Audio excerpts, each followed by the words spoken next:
C'est une initiative touristico-économico-historique. Désormais, 2 plaques en porcelaine rappellent l'histoire du quartier Thuya. Ce quartier, c'est le bastion de l'industrie porcelainière à Limoges. J'aime rappeler aux gens qu'en 1800, ce ne sont que quelques fermes et quelques champs.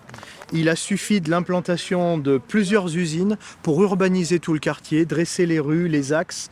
Et ce four aujourd'hui est véritablement la lanterne du quartier. C'est une idée venue du conseil de quartier. L'idée, ça a été qu'est-ce qu'on peut faire d'un point de vue touristique pour valoriser ce qui reste.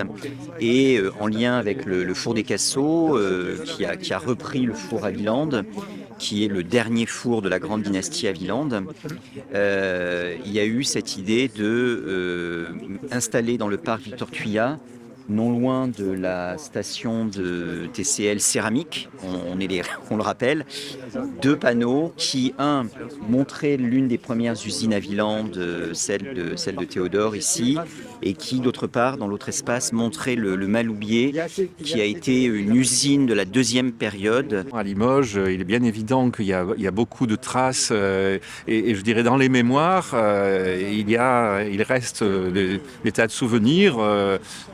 Donc celui-là en est un. Et dans ce parc, c'est intéressant qu'ils permettent à tout un chacun qui n'est pas forcément de Limoges, qui ne connaît pas forcément l'origine de ces bâtiments, puisse avoir une information. Dans un an, le site du four à Villande sera visitable. Après les travaux de réhabilitation, c'est au tour, dès le printemps, des travaux d'aménagement du jardin de venir.